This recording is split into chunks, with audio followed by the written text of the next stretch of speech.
जय हिंद दोस्तों, मैं अनुज कुमार गोस्वामी आप सबका एकलव्य क्लासेस में बहुत सारा अभिनंदन वंदन और स्वागत करता हूं। जैसा कि आप लोगों को मालूम है कि हम निरंतर कक्षाएं हिंदी की ले रहे हैं और आप भी उतने ही उमंग तरंग से पढ़ रहे हैं। तो हमने अभी जो चैप्टर पढ़ा रहे हैं ये सर्वनाम का पढ़ा रहे हैं। हमने फर्स्ट क्लास में सर्वनाम का अर्थ, सर्वनाम के शब्द और प्रकार परिभाषा बताई थी। दूसरे में हमने उसके प्रकार बताए थे। तीसरे में उस पहला प्रकार का यानी पुरुषवाचक जो प्रकार होता है उसके बारे में बताया था। आज हम इसके आगे पढ़ेंगे और नेक्स्ट प्रकार है निश्चयवाचक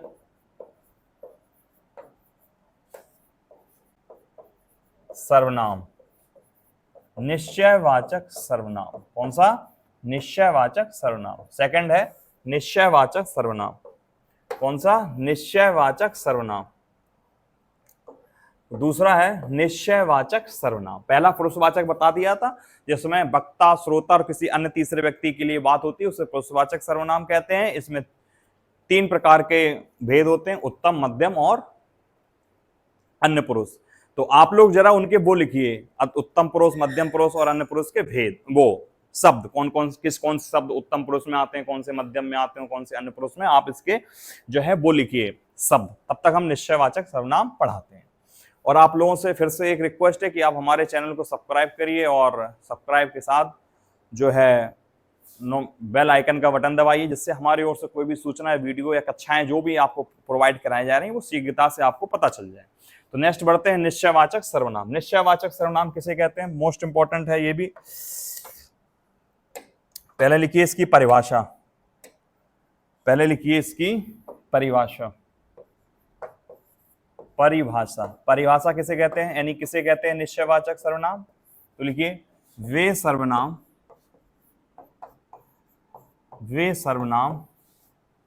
जो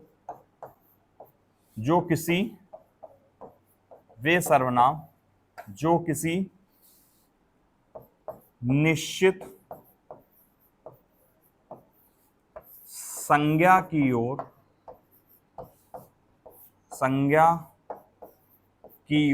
वे सर्वनाम जो किसी निश्चित संज्ञा की ओर संकेत करते हैं,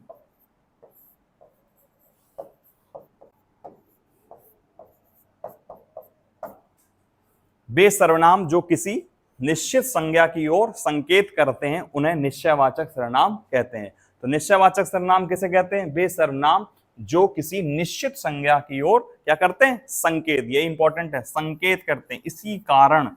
इसी कारण बच्चा इसको हम एक और दूसरे नाम से बुलाते हैं, वो नाम है कौन सा? संकेतवाचक सर्वनाम। कौन सा? संकेतवाचक सर्वनाम। कौन सा सर्वनाम? संकेतवाचक सर्वनाम। इसी कारण इसका दूसरा नाम भी होता है, क्योंकि हम किसी संज्ञा निश्चित, वो भी कैसी संज्ञा है? निश्चित। क्या करते हैं? निश्चित संज्ञा की ओर संकेत करते हैं। जब हम निश्चित संज्ञा की ओर संकेत करेंगे तो उसे संकेतवाचक, इसलिए हम इसको निश्चयवाचक या संकेतवाचक सर्वनाम कहते हैं। इसके मोस्ट इंपॉर्टेंट जो शब्द हैं वो बार बार आपके एग्जाम में आते हैं। कौन कौन से शब्द हैं? तो बेटा याद रखना, 4 शब्द हैं। यह है, कॉमा वह है, कॉमा ये और कॉमा वे। तो 4 शब्द हैं। यह इसका बहुवचन है, वह का वे बहुवचन। ये एक वचन में है। ये किसमें है बेटा? एक वचन में। किसमें? एक वचन में। और ये इसके बहुवचन होता है। हिंदी में द्विवचन नहीं होता, संस्कृत में होता है, तो ये बहुवचन है। ठीक है, तो ये 4 शब्द आपको याद रखना है निश्चयवाचक। कौन से? एक तो यह, दूसरा वह, तीसरा ये, चौथा वे। ये 4 इसके क्या होते हैं? शब्द। बहुत बार एग्जाम में पूछा जाता है निम्नलिखित में से कौन से निश्चयवाचक के शब्द हैं या वाक्य में आपको अंडरलाइन करके पूछ लेगा कौन सा निश्चयवाचक शब्द है, बताइए। तो एक तो ये हो गया। इसके बाद अब पढ़ते हैं कि इसके जैसे एग्जाम्पल, जैसे लिखें ये हथियार मेरे हैं। सॉरी, ये हथियार मेरे नहीं, ये मेरे हथियार हैं। क्या लिखोगे? ये मेरे हथियार हैं, ये मेरे हथियार हैं। एक तो ये सेंटेंस हो गया। दूसरा, यह मेरी पतंग है, यह मेरी पतंग है। यह क्या है? मेरी पतंग है। तो देखिए ये मेरे हथियार हैं, दूसरा यह मेरी पतंग है, तो हमने डेफिनेशन लिखा है ये निश्चित संज्ञा की ओर संकेत करते हैं। अब कैसे भैया निश्चित संज्ञा, तो पहली बात तो ये शब्द और यहां पर यह शब्द कैसे हैं, ये निश्चयवाचक, कैसे हैं, निश्चय वाचक शब्द है। कैसे बेटा, निश्चयवाचक शब्द है। ये कैसे शब्द है, निश्चयवाचक शब्द है। कैसे शब्द हैं, निश्चयवाचक शब्द है, जो क्या करते हैं, निश्चित संज्ञा की ओर संकेत करते हैं। अब निश्चित संज्ञा क्या है, तो देखिए हथियार, आप कमेंट में लिख के बताइए हथियार कौन सी संज्ञा है। तो ये किसको संकेत कर रहा है, हथियार को। तो ये शब्द क्या है बेटा, संज्ञा है। तो ये निश्चित संज्ञा की ओर संकेत करते हैं। अच्छा यहां की बात करें तो यहां पर यह है पतंग, तो पतंग क्या है, ये भी संज्ञा है। तो ये संज्ञा की ओर, निश्चित संज्ञा की ओर संकेत करते हैं, इसलिए इसे निश्चयवाचक या संकेतवाचक सर्वनाम कहते हैं। नेक्स्ट पढ़ते हैं, अगला इसका भेद आता है अनिश्चयवाचक सर्वनाम। कौन सा, अनिश्चयवाचक सर्वनाम। अनिश्चयवाचक सर्वनाम,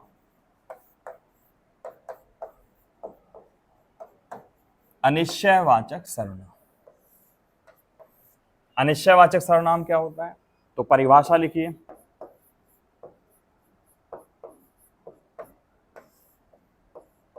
परिभाषा लिखिए, वे सर्वनाम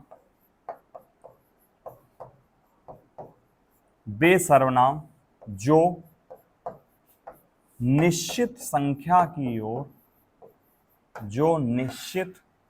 वे सर्वनाम जो निश्चित संज्ञा की ओर, संकेत नहीं करते हैं, संकेत नहीं करते, नहीं करते। वे सर्वनाम जो निश्चय संज्ञा की ओर संकेत नहीं करते हैं, उन्हें क्या कहते हैं, अनिश्चयवाचक सर्वनाम कहते हैं। जैसे इसके शब्द लिखिए, सबसे इंपॉर्टेंट है कोई और कुछ, यही शब्द आते हैं, कोई कुछ। तो ये अनिश्चयवाचक शब्द है। कौन से, कोई और कुछ। कैसे शब्द है बेटा, अनिश्चयवाचक शब्द है। जैसे हम कहें कुछ लड़के खड़े हैं, कुछ लड़के खड़े हैं, इसकी मीनिंग क्या है, तो कितने लड़के खड़े हैं, ये कुछ क्या है, अनिश्चयवाचक सर्वनाम है। क्या है, अनिश्चयवाचक, अनिश्चयवाचक, ये अनिश्चयवाचक शब्द है। ठीक है, और किसकी ओर संकेत कर रहे हैं, लड़के की ओर। लेकिन लड़के पता नहीं कितने, निश्चित या अनिश्चित। लड़के तो संज्ञा है, लेकिन क्या कर रहे हैं, संकेत नहीं करते हैं। वे सर्वनाम जो निश्चित संज्ञा की ओर संकेत नहीं करते, पता ही नहीं कितने हैं, तो क्या है, संकेत तो कर रहे हैं लेकिन निश्चित नहीं कर रहे। हमने क्या डेफिनेशन लिखवाई, वे सर्वनाम जो निश्चित संज्ञा की ओर संकेत नहीं करते। संज्ञा तो है लेकिन वो जी निश्चित नहीं, कितने लड़के खड़े हैं, 10 12 20 कुछ में, है ना। तो आप, उम्मीद करता हूं कि आप ये चीज समझ गए होंगे। नेक्स्ट हेडिंग लिखिए, प्रश्नवाचक सर्वनाम। प्रश्नवाचक सर्वनाम, प्रश्नवाचक सर्वनाम क्या होता है, ये इंपॉर्टेंट सर्वनाम है। निश्चय इंपॉर्टेंट था, निश्चय अनिश्चय। अब प्रश्नवाचक सर्वनाम पढ़ते हैं। तो प्रश्नवाचक सर्वनाम किसे कहते हैं बच्चा, परिभाषा लिखिए, परिभाषा, परिभाषा है ना, लिखिए वे सर्वनाम, वे सर्वनाम शब्द, वे सर्वनाम शब्द, वे सर्वनाम शब्द जो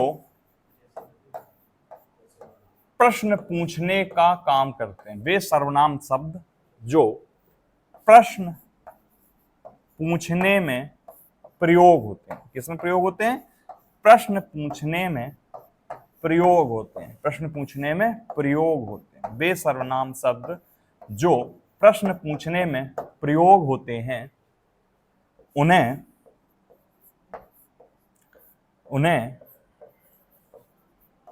प्रश्नवाचक, उन्हें प्रश्नवाचक सर्वनाम कहते हैं। उन्हें प्रश्नवाचक सर्वनाम कहते हैं। उन्हें प्रश्नवाचक सर्वनाम कहते हैं। प्रश्नवाचक सर्वनाम किसे कहते हैं? जो प्रश्न पूछने में प्रयोग होते हैं उन्हें क्या कहते हैं बच्चा? उन्हें प्रश्नवाचक सर्वनाम कहते हैं। जैसे कौन कौन? जैसे हम बोले कौन, कौन कौन से शब्द हैं? कौन, क्या, किस। जैसे कहें किस किस, तो किस किस मतलब कौन किस किस व्यक्ति के लिए प्रश्न पूछने, कौन, क्या, क्यों, है ना, किसका, है ना। ये सभी शब्द क्या है? आदि। ये सभी शब्द बेटा क्या है? प्रश्नवाचक सर्वनाम है। जिसमें सबसे इंपॉर्टेंट बेटा क्या है ना। जैसे हम पहला क्वेश्चन लिखें, क्या तुम कल विद्यालय, क्या तुम कल विद्यालय आए थे? क्या तुम कल विद्यालय आए थे? क्वेश्चन मार्क जरूर लगाना है। क्यों? क्योंकि प्रश्नवाचक शब्द है। तो यहां पर क्या क्या है? सर्वनाम का प्रयोग कर रहा है। दूसरा, जैसे हम बोले किस किस से, जैसे हम बोले किस किस से झगड़ा, किस किस से झगड़ा करोगे। जैसे हमने बोला किस किस से झगड़ा करोगे, तो क्वेश्चन मार्क जरूर लगाना है। तो ये देखिए शब्द क्या है? किस किस से। तो ये शब्द क्या है?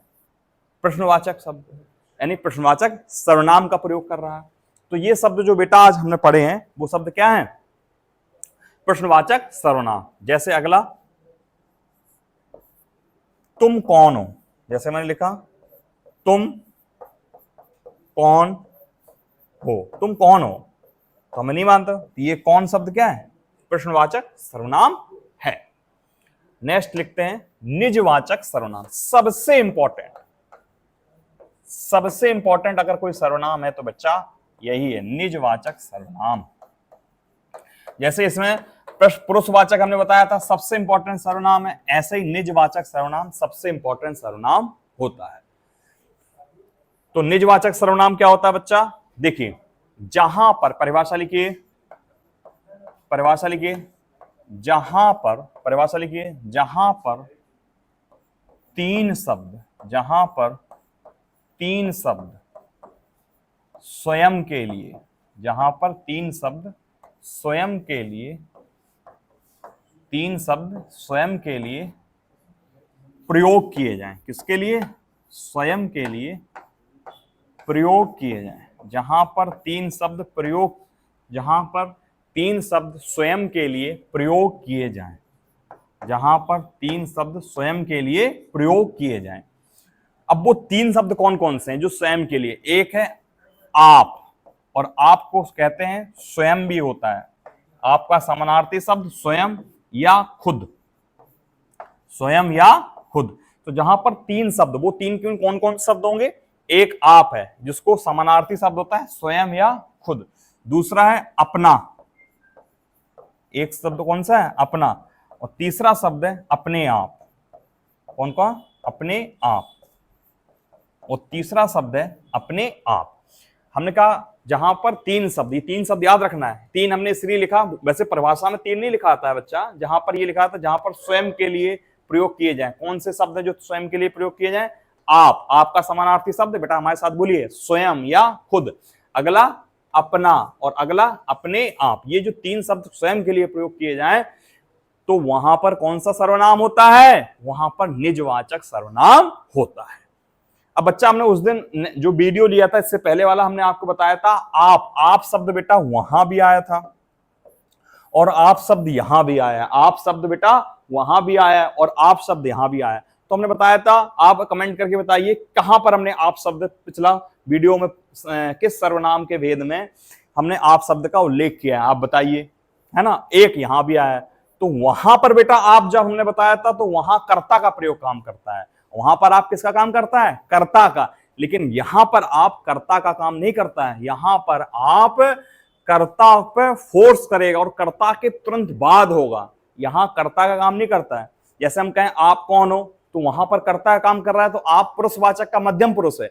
लेकिन यहां आप स्वयं के लिए, यहां पर स्वयं को बल करेगा, फोर्स करेगा, है ना। जैसे अगर हम समझें, ये शब्द बिल्कुल याद होना चाहिए, आप यानी स्वयं या खुद। आप यानी स्वयं और खुद और अपना और अपने आप। तो ये जो तीन है यहाँ कर्ता के काम नहीं करते हैं, ये कर्ता को फोर्स करते हैं। और वहां पर क्या होते हैं, कर्ता का काम करता है, तो वो पुरुषवाचक यानी मध्यम पुरुष होगा। और लेकिन यहाँ मध्यम पुरुष पुरुषवाचक नहीं होता है, यहां पर कर्ता के ये तुरंत बाद आता है, कर्ता को क्या करेंगे, फोर्स करते हैं। क्या करते हैं, फोर्स करते हैं। जैसे अगर हम उदाहरण के रूप में लें तो जैसे कहें मैं स्वयं दिल्ली जाऊंगा, एक वाक्य होता है मैं दिल्ली जाऊंगा, दूसरा मैं स्वयं दिल्ली जाऊंगा। अब एक वाक्य हमने लिखा मैं स्वयं दिल्ली जाऊंगा, मैं स्वयं दिल्ली जाऊंगा। तो ये वाक्य जब लिखा है तो देखिए यहां पर स्वयं शब्द आया बीच में, आप या स्वयं, तो ये कर्ता क्या कर रहा है, फोर्स के मैं स्वयं जाऊंगा, मैं खुद जाऊंगा। तो ये कर्ता को फोर्स कर रहा है, और कर्ता काम नहीं कर रहा। मैं शब्द यहां करता है, यहां पर कर्ता क्या है, मैं शब्द है, लेकिन स्वयं क्या है, निजवाचक सर्वनाम है। स्वयं क्या है, निजवाचक सर्वनाम। कौन सा वाचक, निजवाचक सर्वनाम। स्वयं क्या है, निजवाचक सर्वनाम। जैसे हम अगला लिखें, वह अपने आप चली जाएगी, वह अपने आप चली जाएगी। जैसे हमने अगला लिखा, वह अपने आप चली जाएगी, वह अपने आप चली जाएगी। वह अपने आप चली जाने का अर्थ क्या है, तो देखिए वह अपने आप यानी ये अपने आप शब्द क्या है, निजवाचक सर्वनाम है, और किसको फोर्स कर रहा है, कर्ता। वह शब्द क्या है, कर्ता। वहां पर पुरुषवाचक में आप कर्ता का काम करता है, लेकिन यहां कर्ता नहीं, शब्द के बीच में आएगा कर्ता के तुरंत बाद, तो अपने आप चली जाएगी। ये क्या है, निजवाचक सर्वनाम। कौन सा, निजवाचक सर्वनाम। कौन सा सर्वनाम, निजवाचक सर्वनाम।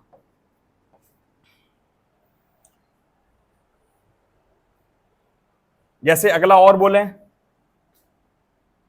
सीता अपना काम करेगी, सीता अपना काम करेगी। अब सीता अपना काम करेगी का मतलब क्या है, कि सीता किस स्वयं काम करेगी। अपना काम मतलब सीता किस क्या करेगी, खुद करेगी। किसी को ये अपना खुद को फोर्स कर रही है, किसी से द्वारा नहीं करवाएगी कि वो इसके साथ में आके करे, है ना।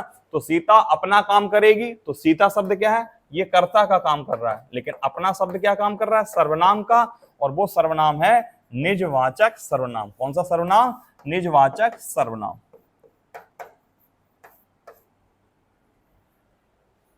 ठीक है, तो सीता अपना काम करेगी, निजवाचक सर्वनाम।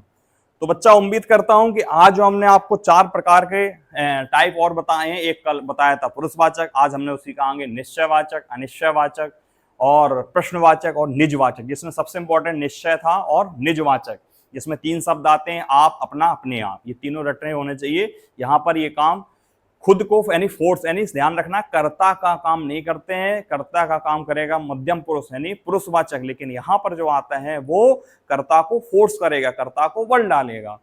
तो आज हम कक्षा यहीं पर अपनी समाप्त करते हैं, और हमारे चैनल को आप सब्सक्राइब एंड नोटिफिकेशन का आइकन दबाइए, जिससे हमारी ओर से कोई सूचना, कोई भी आपको अगर क्लास कक्षा दी जाती है तो वो पता चल जाएगी। और उम्मीद करता हूं कि आप हमारे कमेंट के जो हमने आपसे क्वेश्चन पूछ रखा है वो आप कमेंट में लिख रहे होंगे। कमेंट लिखने के साथ साथ मैं फिर से कहता हूं कि आप जरूर कॉपी पेंसिल पेन जरूर रखिए, जिससे कोई भी चीज आपको लिखते चले जाएगी, नोट्स जरूर बनाए जाए। सिर्फ देखते नहीं मत रहिए वीडियो के, सिर्फ वीडियो ही देखते चले आ रहे हैं, नहीं, नोट्स बनाइए। नोट्स बनाने से आपका क्या होगा, काम अधूरा नहीं रहेगा, साथ साथ पढ़ते जाओगे, नोट्स भी बनाते जाओगे, जिससे आपको रिवीजन करने में आसानी रहेगी। तो उम्मीद करता हूं कि आप पूरे जोश जुनून उमंग तरंग उत्साह के साथ पढ़ रहे होंगे। मैं भी उसी हिसाब से पढ़ा रहा हूं जिस हिसाब से आप पढ़ रहे होंगे, और पूरे आपके साथ से साल कंधे से कंधा मिलाते आ रहे हैं। जो नए स्टूडेंट हैं, जो नए साथी हैं, नए मित्र हैं, वो हमारे चैनल को सब्सक्राइब करिए, नोटिफिकेशन का आइकन दबाइए, और हमें उसी प्रकार का सपोर्ट करिए जिस प्रकार अन्य बच्चे भी कर रहे हैं। तो यहीं पर मैं अपनी बात को समाप्त करता हूं, और आपसे वही कहता हूं कि आप छोटों से प्रेम करिए, बड़ों का सम्मान करिए, और अपना व्यवहार, अपना व्यक्तित्व इस प्रकार बनाइए कि चाहे आपके साथ महिला पुरुष कोई भी हो, सुरक्षा महसूस करें। जय हिंद, जय हिंद साथियों।